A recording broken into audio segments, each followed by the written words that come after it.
All right, in this unit, I want to turn to the other side of the debate and look at an argument against the existence of God. There have been many such arguments, and in my judgment, the one we're going to look at today is the one that's been most influential, or if people have come to disbelieve in the existence of God, again, through reasoning, this argument is more likely than not to have been the one that, that led to that conclusion. The argument colloquially goes by the name the argument from evil. In more formal academic parlance, we sometimes call it the theodicy argument, and that goes back to a couple of Greek words, the theos and dikos. The theos part being God, the dikos part being the rightness or justice. And the point of the argument is to try to explain God's rightness or God's justice given the kind of world that he is said to have created. In colloquial terms, we call it the problem of evil, because from this perspective, evil is a problem that requires explanation from a theological context. And those who advocate this argument as a strong argument hold that it reaches the conclusion that it's impossible to square the circle in this particular case. It's not possible for there to be both, rather, the kind of world that exists with all of the evil that is in it, and a God as traditionally conceived, who is perfect and all-powerful and so forth. And so given that one thing has to go when you're faced with a contradiction, it's the existence of God that is the thing that has to go.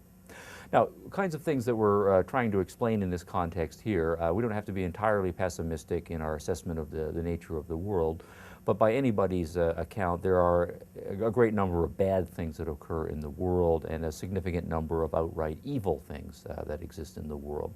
And so we'll start with a standard set of examples here that we can use as working examples as we go through the argument. Diseases happen. Perfectly decent, innocent people, perhaps children, catch various kinds of diseases or have bad things happen to them.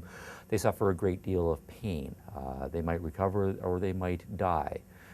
It might happen on a larger scale. It might be the case that there is an earthquake that occurs in a particular city, and it runs right through the part of the city that has a hospital, and so the entire hospital collapses in on itself, including the maternity ward. And it's such a terrible collapse that it takes several days for the rescue workers to reach the infants that were trapped in the rubble, but by the time the rescuers get there, they can't actually do the rescue because the babies have died of dehydration. Now, this is a horrible thing to have happened, but it does happen.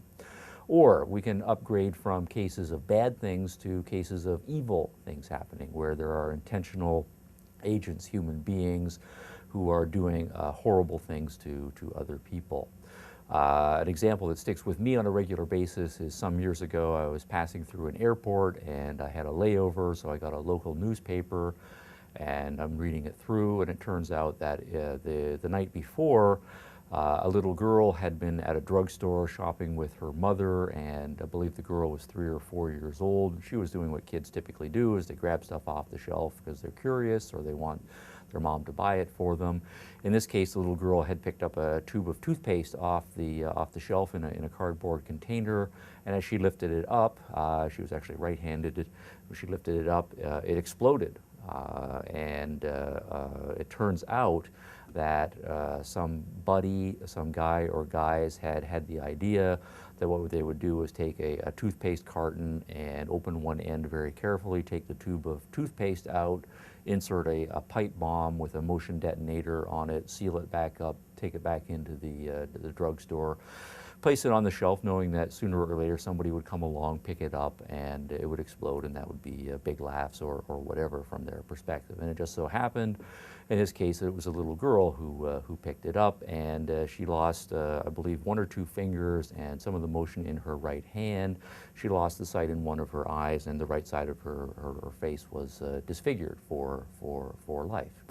The thing that struck me philosophically with relevance to this particular argument is that there was a report, obviously, in the newspaper, but the reporter had questioned the mother of the little girl, and the mother of the little girl, obviously distraught, had asked, this is a literal quotation, "How could God have let this have happened to my little angel?"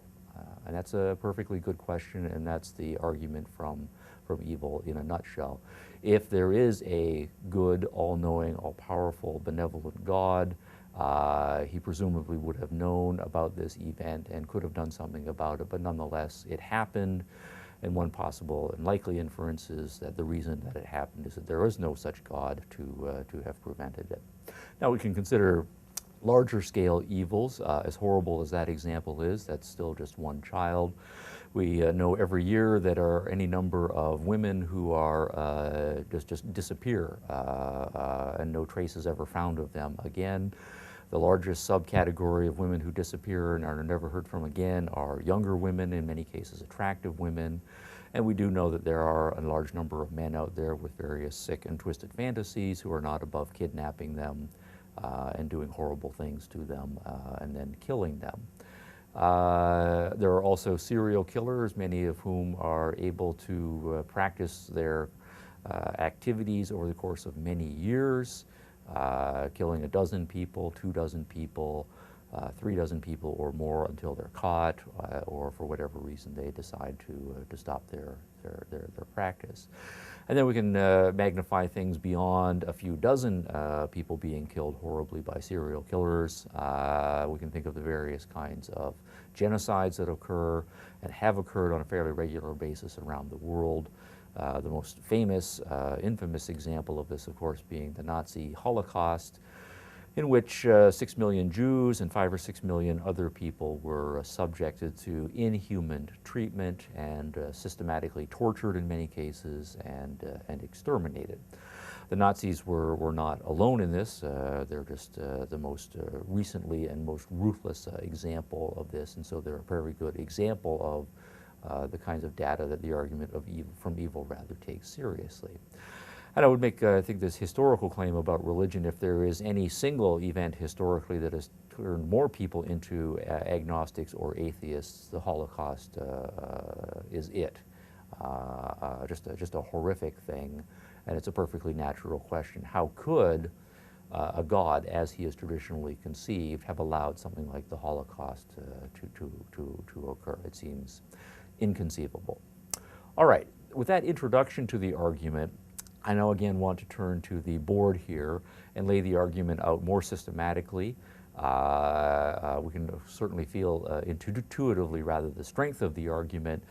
So I'll lay the argument out more systematically so we can assess its logical strength, and then we'll do the same exercise as we did in the earlier unit on the argument from design, consider some criticisms and possible responses to the argument